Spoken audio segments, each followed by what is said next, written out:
आज कोथिंबीरीच्या वडी बनवणार आहे. त्यासाठी अशी स्वच्छ बारीक चिरून घेतलेली आहे कोथिंबीर. त्याचबरोबर एका बाउलमध्ये लसूण आणि जिरे ओवा टाकून अशी पेस्ट करून याच्यात टाकलेली आहे. त्याचबरोबर यामध्ये तीळ टाकलेले आहे, लाल तिखट थोडंसं, हळद व लिंबाचा रस थोडा 4-5 थेंब टाका व मीठ टाका. मीठ टाकताना थोडं कमी टाका, नंतर आपण ते टाकूयात अजून. व लाल तिखट तुमच्या चवीनुसार घ्या. तर यामध्ये आपण बारीक चिरलेली कोथिंबीर टाकूयात. पेस्ट करण्यापेक्षा मी अशी चिरून घेतलेली आहे.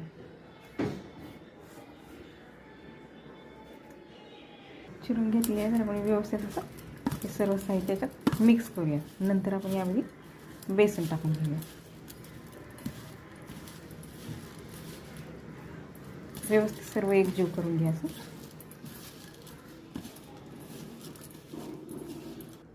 तिळामुळं मस्त दिसते कोथिंबीर. यामध्ये आता बेसन टाकून घेऊया. 1.5 वाटी बेसन घेतले आहे.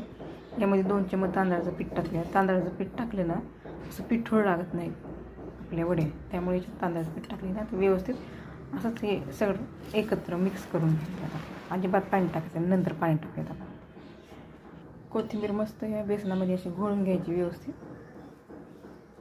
थोडं ड्राय झाले की आपण यामध्ये पाणी टाकूयात थोडं थोडं.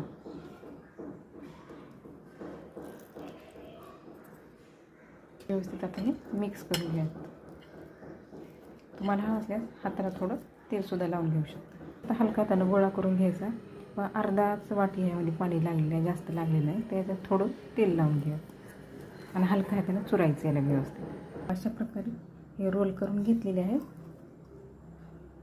हे एवढे मीडियम साईजचे. नंतर आपण याला स्टीम झाले की याला कट कापून घेऊयात गोल गोल शेपमध्ये. तर एका पातेल्यात कढईत हे ठेवलेले आहे, पाणी ठेवलेले 1 ग्लास, त्यावर चाळणी ठेवलेली आहे, थोडं तेल लावलेलं आहे. लावलं नाही तरी चालतं.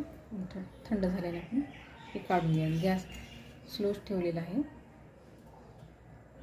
याच्यावर अशी प्लेट झाकून ठेवूयात. 10 मिनटं ठेवूयात आपण प्लेट झाकून याच्यावरती.